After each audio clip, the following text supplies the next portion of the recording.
तो hey guys, welcome back to my another video another blog. कैसे हो आप सब? उम्मीद करता हूँ आप सब अच्छे होंगे और अपने अपने काम में व्यस्त हैं। तो आज की वीडियो में हम बात करने वाले हैं इन सोलर पैनल्स के बारे में, जो भी हमने अपनी छत पे रिसेंटली इंस्टॉल कराए हैं। तो अब सवाल ये है कि ये मैंने क्यों इंस्टॉल कराए या लगवाए। तो इसका सिंपल सा रीज़न ये है कि मेरा बिल काफ़ी ज़्यादा आ रहा था और मेरे घर का लोड हैवी है, तो इस वजह से मेरा बिल काफ़ी अमाउंट में बन रहा था। तो बिजली का बिल ज़ीरो करने का सबसे अच्छा सोल्यूशन भाई एक ही है, वो है सोलर पैनल्स। जो कि तो ये वीडियो आपके लिए काफ़ी इन्फॉर्मेटिव हो सकती है, जिसमें मैं बताने वाला हूँ कि आपके घर के लिए कितना किलोवाट का सेटअप सही रहेगा। सवाल ये उठता है कि मैंने क्यों लगवाया। तो इसका सिंपल सा रीज़न ये है कि बिजली का बिल, मेरा बिल काफ़ी ज़्यादा अमाउंट में बन रहा था और बिजली का बिल ज़ीरो करने का सबसे अच्छा सोल्यूशन सोलर पैनल्स ही है। तो जो मैंने लगवाए हैं, जो आप देख रहे हैं मेरे फ्रेम में पीछे, तो ये मैंने 21 पैनल्स इस फ्रेम में लगवाए हैं और एक पैनल 550 वाट का है, जो टोटल मिलकर 11.5 किलो वाट मेरा बन रहा है। इसके लिए जो मैंने इन्वर्टर लिया है वो मेरा ईस्टमैन का है 11 किलो वाट का। बाकी आपके घर का लोड कितना है वो मुझे कमेंट में बताइएगा और आप कौन सा इन्वर्टर प्रेफर कर रहे हैं। बाकी मैं नहीं कह रहा कि आप मेरी मर्ज़ी से इन्वर्टर लें, वो आपके ऊपर डिपेंड करता है आपके बजट में कौन सा इन्वर्टर आएगा या आप कौन सा लेना चाह रहे हैं। वैसे कंपनी तो काफ़ी सारी हैं, बट हमने ईस्टमैन का चुना क्योंकि ये किलो वाट में आता है। बाकी जो इन्वर्टर हमने ट्राई किए, ऐसा नहीं है कि हमने काफ़ी देखे हैं, बट जो वो आते हैं केवी में और किलोवाट में काफ़ी फ़र्क होता है। अगर तुम इन्वर्टर लोगे 5 किलो वाट का, ठीक है, केवी वाला, तो वो दिखा तो देगा 5 किलो वाट, बट वो असल में 3.5 किलो वाट का लोड उठाएगा। बट ईस्टमैन में ये एक अच्छी खासियत है कि 11 किलो वाट का है, तो 11 किलो वाट तक का ही आपका लोड उठाएगा। अब एक सवाल और जिस पे हम बात कर लेते हैं, काफ़ी लोग इसमें कन्फ्यूजन रहते हैं कि इनको लगाए कैसे, इनका सही एंगल क्या है और इनकी सही डायरेक्शन क्या है। तो मैं बता देता हूँ इनकी सही डायरेक्शन, जो कि मैंने ChatGPT के द्वारा निकाली और इंजीनियर से भी पूछा था इस बारे में, तो उन्होंने भी मुझे सेम ही बताया था। इसकी जो हमें डायरेक्शन रखनी है वो साउथ में रखनी है 180 डिग्री पर। और इसका टिल्ट एंगल जो मतलब इस तरीके से ये है ना, तो इसको अल्टीट्यूड एंगल या टिल्ट एंगल बोलते हैं। तो इसका जो एंगल होना चाहिए वो होना चाहिए 22 के 28 के बीच में, 22 से 30 या 20 से 30 के बीच में भी आप रख सकते हैं। मैंने जो रखे हैं ये अभी 26 के एल्टीट्यूड पे रखे हुए हैं, जिससे कि हमारा जो पैनल है वो अपनी मैक्सिमम करंट हमको जनरेट करके दे, जिससे कि सनलाइट इस पर आसानी से पड़े और एकदम से हमारा प्लांट स्टार्ट हो जाए। तो ये लगभग सुबह में जैसे ही सूरज निकलता है 7:30 बजे के टाइम पे ये स्टार्ट हो जाता है। और ये अभी जो फ़िलहाल मैं वीडियो बना रहा हूँ ये 5 बज रहे हैं इस टाइम पे, तो ये अभी 1 घंटा और चलेगा और ये 6 बजे अपना आराम से बंद हो जाएगा। और पूरा दिन में मेरा आराम से बैटरी फुल हो जाते हैं, जो कि मैंने 10 बैटरीज इस पर लगा रखी हैं। मैं आपको दिखाऊं कि मैंने इन पैनल्स को कैसे फिट किया। तो मैंने इसके बीच में एक गैप छोड़ रखा है। तो काफ़ी लोगों का क्वेश्चन रहेगा कि भाई ये गैप क्यों छोड़ा आपने। तो भाई ये इसलिए छोड़ा क्योंकि इनसे हवा पास होती है और तो जब हवा सर्कुलेट करती है तो ये गर्म नहीं होते, मतलब एक तरीके से ओवर हीट नहीं होंगे। अगर हम इनको बिल्कुल मिला के रख देंगे तो भाई पैनल दोपहर में या जब तेज़ धूप इस पड़ेगी तो ओवर हीट हो जाएगा और इसके अंदर का जो फ्यूज़ होता है वो उड़ जाएगा। तो आपको समझ में आ गई होगी कि इसको कैसे लगाना है और कितने एंगल पे लगाना है। यहाँ तक अब हम बात कर ले हैं क्लियर।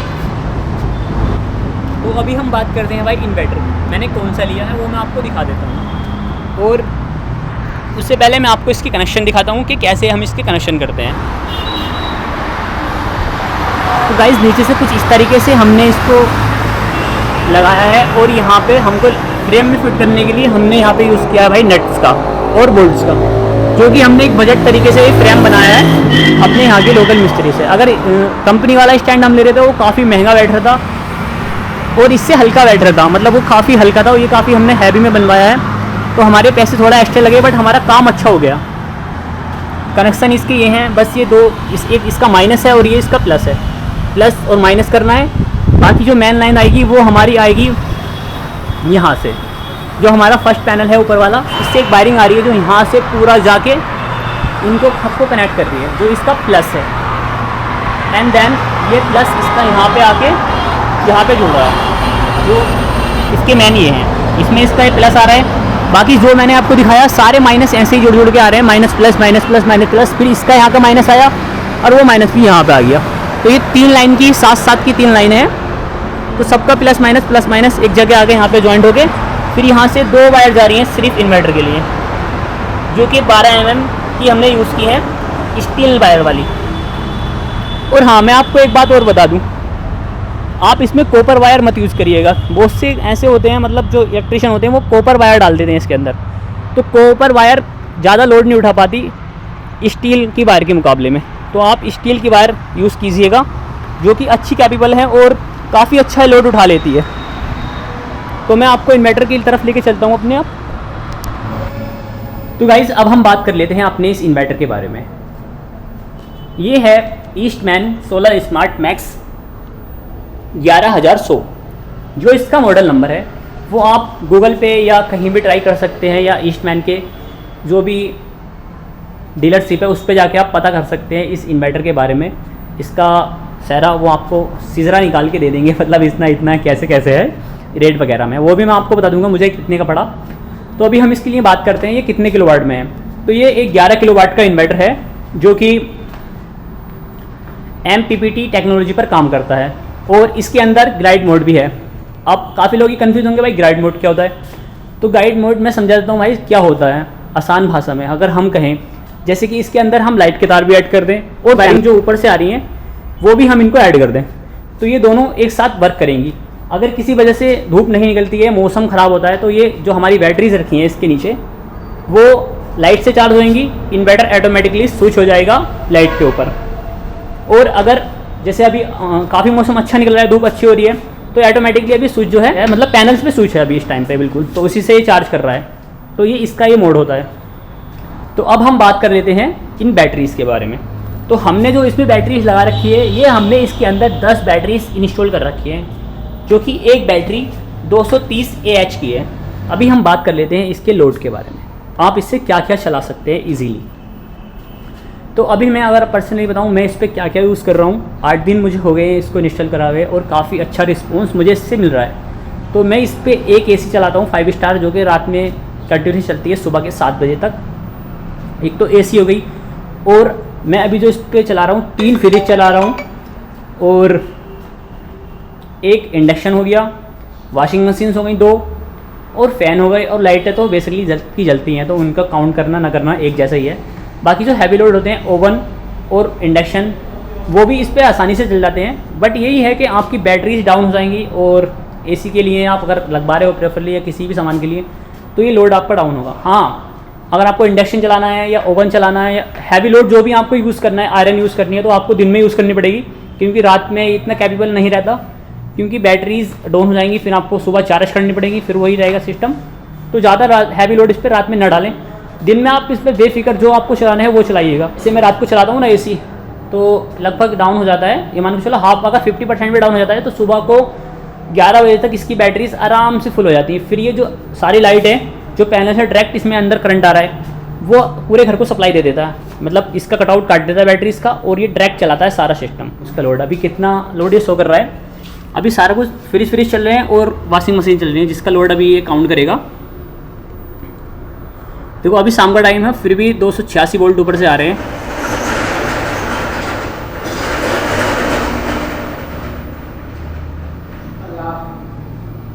तो अभी हमारा लोड 0 शो कर रहा है और 600 वाट ये बना रहा है फिर भी। तो गाइस आ चुके हैं हम घर के अंदर, और मैं दिखा देता हूँ आपको अभी अपनी AC ऑन करके, तो कि थोड़ा बहुत भी इस पर इम्पैक्ट नहीं पड़ने वाला। तो AC हमने यहाँ पे लगवा रखी है, और ये हम प्लग को देते हैं ऑन, और AC हो चुकी है ऑन। आप देख पा रहे होंगे, देखा होगा जैसे ही आप इन्वर्टर पे कोई लोड डालते हैं, मतलब हैवी लोड, जैसे एक प्रेस हो गई, इंडक्शन हो गया, या कोई भी ऐसा हैवी लोड जो हम डालते हैं, तो इन्वर्टर एक झटका सा देता है, मतलब एक जिससे कि लाइट हल्की दबती है। बट इस पर ऐसा कोई इशू नहीं आता, आराम से बेफिक्र ये AC अभी मैंने ऑन की है, और मैं अगर चाहूँ तो इसको सुबह भी बंद करूँगा तो बहुत आराम से चल जाएगी, मुझे कोई इतना इशू आने वाला नहीं है। तो अभी मैंने जैसे ही AC ऑन की, मतलब जैसे ही इसका हम डालेंगे इन्वर्टर पे, स्विच करेंगे यहाँ से और AC हमारी ऑन होगी, तो एक लोड जनरेट होता है उसके डिस्प्ले के अंदर, जिसे हमने देखा है आयरन का लोड वो है 4%, और समरसेबिल या कोई मोटर पंप जो हैवी है उसका लोड आता है 11% के करीब। AC का परसेंट इसका आता है 15% लोड।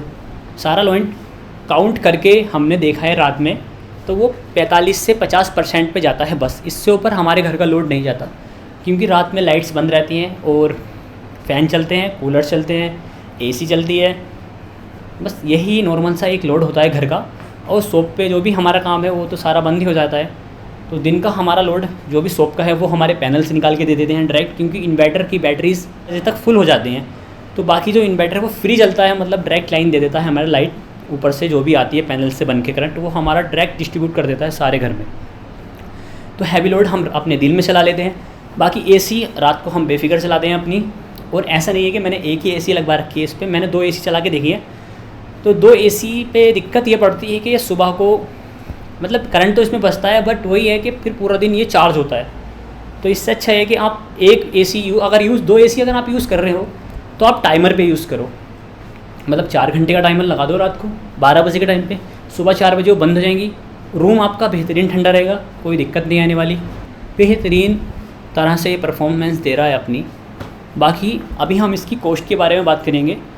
ये मुझे कितने का पड़ा, इन्वर्टर कितने का पड़ा, बैटरीज़ कितने की मैंने ली, और मेरे पैनल्स मैंने कितने के लिए, एक पैनल की कीमत मुझे क्या आई, और जो मैंने फ्रेम बनवाया है मतलब पैनल के लिए वो मुझे कितने का पड़ा, और इन्वर्टर का जो स्टैंड मैंने बनवाया था जो इससे आपने पहली वीडियो में देखा होगा वो मुझे कितने का पड़ा।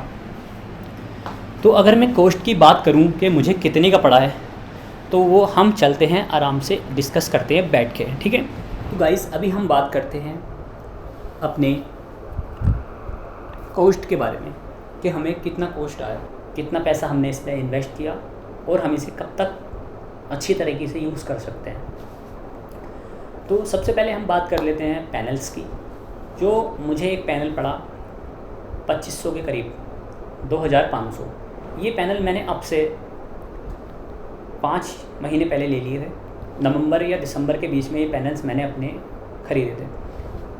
अगर आप सोच रहे हैं पैनल्स लेने के बारे में अभी, तो अभी इस पैनल का जो मैंने लिया है ए ग्रेड, तो इसके अंदर गाइस ग्रेड्स होती हैं पैनल के अंदर, ए ग्रेड, बी ग्रेड, सी और डी।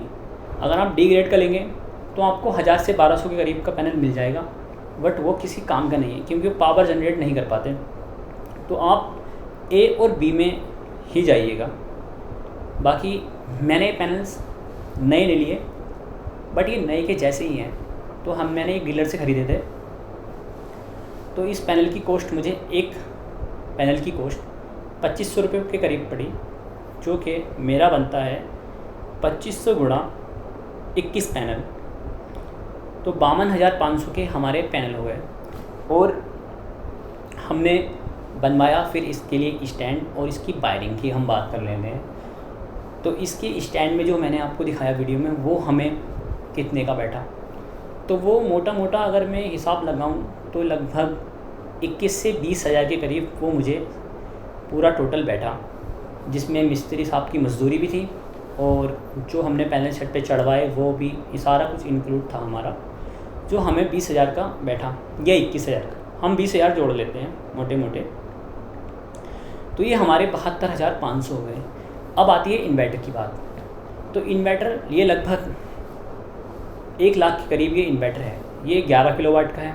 जो 10 किलोवाट का इन्वर्टर है ईस्टमैन का, उसकी कीमत 92 से 94 के करीब हमको मिलेगी, बट वो इस टाइम अभी अवेलेबल ही नहीं है। हमने काफ़ी जगह ट्राई किया बट हमको 10 किलोवाट का इन्वर्टर नहीं मिला। तो हम गए ईस्टमैन के डिस्ट्रीब्यूटरशिप पे, वहाँ हमें सजेस्ट किया कि सर आप 11 किलोवाट का ले लीजिए, ये अभी अवेलेबल है और अगर आप बुक करते हैं तो हम आपके लिए मंगवा देंगे। बताया कि आपको सर एक बेनिफिट ये है कि ये 11 किलोवाट है और इसकी कीमतों में थोड़ा सा ही अंतर है, मतलब उसकी कीमत 92 से 94 के करीब और इसकी कीमत 1 लाख से 1,05,000 के करीब की। तो ये हमें बैठा 1,02,000 रुपये का, तो जिसको हम काउंट कर लेते हैं तो 1 लाख ये हमने इसमें ऐड कर दिया। तो अभी हमारे बैठे 1,74,500। अब आती है बैटरीज़ की बात। तो गाइस बैटरीज़ भी हमने ईस्टमैन की ही ली। हमने 230 एम्पियर की बैटरी ली, चूँकि हमारी एक बैटरी हमें पड़ी 14,500 के करीब की। तो ये हो गए 1,45,000, ये भी हम इसमें काउंट कर लेते हैं। और अभी हमारी बची वायरिंग, जो कि पैनल्स के अंदर हुई और नीचे इन्वर्टर तक आई है। तो ये स्टेनलेस स्टेज वायर जो होती है वो आपको पड़ेगी लगभग 100 से 120 के बीच में, अगर आप लेंगे अच्छी क्वालिटी की। मैंने बताया आपको कॉपर की वायरिंग आपको यूज़ नहीं करनी है, बट हाँ आपका बजट नहीं है तो आप कॉपर की यूज़ कर सकते हैं, बट वो इतनी नहीं चल पाती जितनी ये चलती है, और लोड भी काफ़ी अच्छा नहीं उठा पाते। तो ये लगभग हमारी लगी, काफ़ी डोरी लग गई, जिसका हम मोटा मोटा हिसाब लगा लेते हैं गाइस, 10,000 का बैठा होगा टोटल सिस्टम। जो भी हमारी वायरिंग कपलर जो मैंने आपको दिखाए थे, वो 3 पिन सॉकेट जो नीचे तक आई है बन के, वो काफ़ी महंगी हैं, क्योंकि वो हमने ईस्टमैन की ली हैं ओरिजिनल, तो काफ़ी महंगी हैं। तो अगर आप भी सेटअप लगवा रहे हो तो कपलर जो होते हैं वो आप ओरिजिनल लें, लोकल के चक्कर में बिल्कुल नहीं पड़े, क्योंकि वो बारिश की जैसे ही 2-3 बूंदें उस पर गिरेंगी वो ख़राब हो जाएंगे। तो ये हमारा बैठा था 3,19,000 का, और प्लस 10,000 इसमें और जो हम जोड़ लेते हैं, तो 3,19 प्लस 10,000। तो हम इसमें अपने पैनल की कॉस्ट की हमने जोड़ ली, बैटरीज़ की कॉस्ट जोड़ ली, और स्टैंड की कॉस्ट भी जोड़ ली, वायरिंग की भी जोड़ ली। वायरिंग हमारा 10,000 का। अब हमारा एक खर्चा और बता, जो मैंने बनवाया था इन्वर्टर के लिए और बैटरीज़ के लिए स्टैंड। आप अगर ना भी बनवाएंगे तो कोई प्रॉब्लम नहीं है, बट मेरे यहाँ पे रखने की जगह नहीं थी, और अगर आप बनवा रहे हैं तो इन्वर्टर बैटरीज़ को बाहर रखना, मतलब हवा में, जहाँ वो ठंडे होते रहें। अगर पैनल्स के नीचे ही आप फिट करवाना सोच रहे होंगे, छत पे रख देते हैं सारा सामान और ख़राब नहीं होगा, तो एक तो पैनल्स की हीट, फिर इन्वर्टर की हीट और एक बैटरीज़ की हीट, तो इससे बैटरी जल्दी ख़राब होती है। तो खुले में रखो आप, जितना इन्हें खुले में रखेंगे इतना ही अच्छे चलेंगे। बाकी अभी थोड़ी फिनिशिंग की और ज़रूरत है हमारी लाइन को, मतलब अभी हमने टेम्परेरी तरीके से चालू कर रखा है 8 दिन 10 दिन के। एक इंजीनियर आएगा देखने के लिए ईस्टमैन के डिस्ट्रीब्यूटरशिप से कि कैसा चल रहा है आपका सेटअप, तो वो होना है, और इसकी वारंटी चढ़नी है, बाकी वो सब चेक करके जाएगा।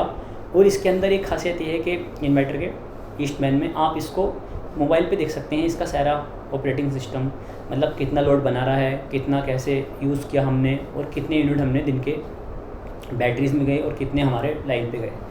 तो वो चीज़ अभी मेरे फ़ोन में चालू नहीं है, क्योंकि वो एक नंबर आता है सीरियल नंबर, जो हमें ईस्टमैन का जो बंदा आएगा यहाँ पे घर पे चढ़ा के जाएगा वारंटी वगैरह, वही हमें देगा रजिस्टर्ड करके। तो वो मैं आने वाली वीडियो में कवर कर दूँगा। बाकी ये हमारा 340 के करीब तक का सारा टोटल बैठ जाएगा। अगर हम आज की डेट की हम बात करें, ये मुझे कितने का बैठता, तो अभी हाल ही में मैंने ये सेटअप अपना जो हमने लगाया है, तो हमारा 340 के करीब ये हमें बैठ गया। अब मेरे दोस्त की कॉल आई, बोले यार मुझे भी ऐसे ऐसे अपना सेटअप लगवाना है, तो मुझे तू पैनल्स पूछ के बता दे या कुछ। तो मैंने जिस डीलर से मैंने ये पैनल्स लिए थे उससे मैंने बात की, तो आज का रेट अप्रैल 12 का जो मैं बता रहा हूँ आपको, ये लगभग 5500 से 6000 के बीच में इस पैनल का रेट है, जो कि ए ग्रेड है। बाकी मैंने नवंबर पे ख़रीद लिए थे, तो मुझे लगभग 50% ऑफ पे मुझे मिल गए। तो इससे एक बेनिफिट ये हुआ कि आप जब भी ख़रीदें तो ठंड में ख़रीदें। तो जैसे अब बना रहे हैं तो अब आपको काफ़ी महंगा बैठ जाएगा, और 6 महीने आप वेट या 7 महीने वेट कर लें तो आप अक्टूबर से मतलब स्टार्ट करना, पैनल्स के रेट गिरने स्टार्ट हो जाते हैं, और नवंबर में जाके बिल्कुल डाउन हो जाते हैं पैनल्स के रेट। तो आप जाके पैनल्स नवंबर में लीजिएगा। मैं तो ये आपको डिसीजन दूँगा कि आप नवंबर में या दिसंबर में पैनल ख़रीदें। बैटरीज़ भी आप जब भी ख़रीदें, अभी मैंने बैटरी मतलब ईस्टमैन वालों से ही बात की उसके पैनल्स के लिए 10 बैटरीज़ की, तो उन्होंने आज का रेट जो मुझे दिया है वो 17,000 रुपये बैटरी का दिया है। तो इसमें भी लगभग हमें काफ़ी छूट मिल गई बैटरीज़ में। तो यही मैं कहना चाहूँगा कि आप अगर प्लान बना रहे हो सोलर पैनल का, तो अगर आपके पास काफ़ी पैसा है तो आप भाई कभी भी ले सकते हैं। अगर एक बजट में आप काम करना चाहते हैं तो आप इसको दिसंबर से जनवरी के बीच में आप पैनल्स को लगवा लें, तो बहुत बेहतरीन रहेगा। बाकी गाइस आप ये वीडियो उनको शेयर कर दो जो कि पैनल्स लगवाना चाहते हैं, और मेरी वीडियो उन तक भेज दो जो कि हम बजट में काम मैंने आपको बताया है। बाकी गाइस आपको वीडियो अच्छी लगी हो तो वीडियो को लाइक कर देना, चैनल को सब्सक्राइब कर लेना अगर नए आए हो तो, और ये वीडियो मेरी उन्हें भेज दो जो कि सोलर पैनल लगवाना चाहते हैं, जिन्हें डायरेक्शन का नहीं पता किस डायरेक्शन में सोलर पैनल हमें इंस्टॉल करने हैं, कैसे इंस्टॉल करने हैं, कैसे वायरिंग करनी है। मेरी वीडियो उनको भेज दो। तो तब तक के लिए धन्यवाद, मिलते हैं अगले ब्लॉग में।